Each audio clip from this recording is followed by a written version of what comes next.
I've been following a lot of this season's shows, and short anime in particular are tough for me to resist the temptation of. So I've ended up continuing to watch To Be Hero, in spite of it being fairly mediocre in my eyes, outside of some moments of strong animation.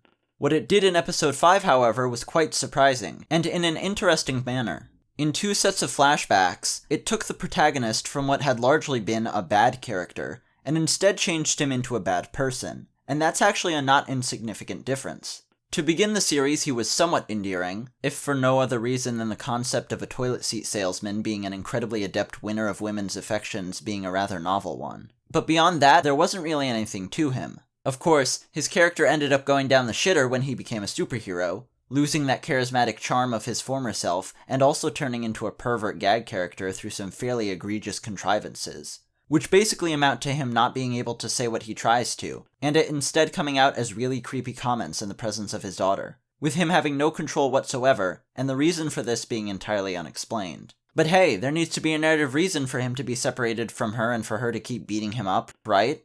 Right?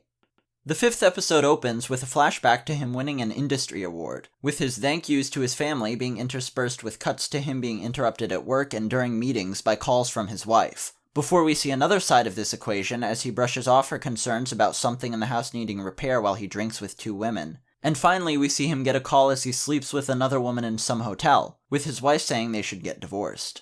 Later on in the episode, we see the other side of that phone call about that repair, with his wife standing there exasperated with a broken faucet in her hand, and his daughter sitting in a cold bath listening to this argument play out. It cuts to a more recent time, with Min-chan grown up and still dealing with that damn faucet, its duct tape failing to hold it together, her now airing her exasperation to her father, and him moping sullenly about how instead of replacing the faucet, his wife had just replaced him, bringing tears to his daughter's eyes. This second set of flashbacks comes as he has a legitimately human moment of bearing his insecurities and regrets, remarking that he guesses some things just can't be fixed once they break. To begin the series, he was really a combination of character traits, and he quickly lost one of them in favor of contrived pervert humor. But in this one episode, he became a fully realized character.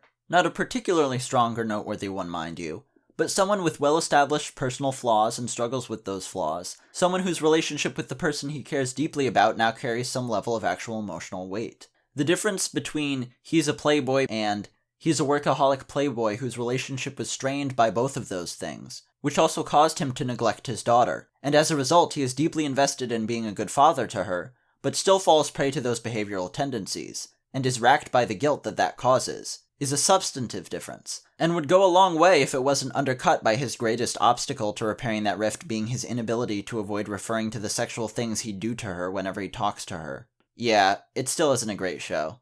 What it does do, however, is highlight how little actually needs to be done in order to flesh out your characters a little bit and make them into ones that we've got a real chance of becoming invested in. And as such, it's an interesting example to look at. I'd like to thank all of those generously helping to make my pursuit of this as a career something viable.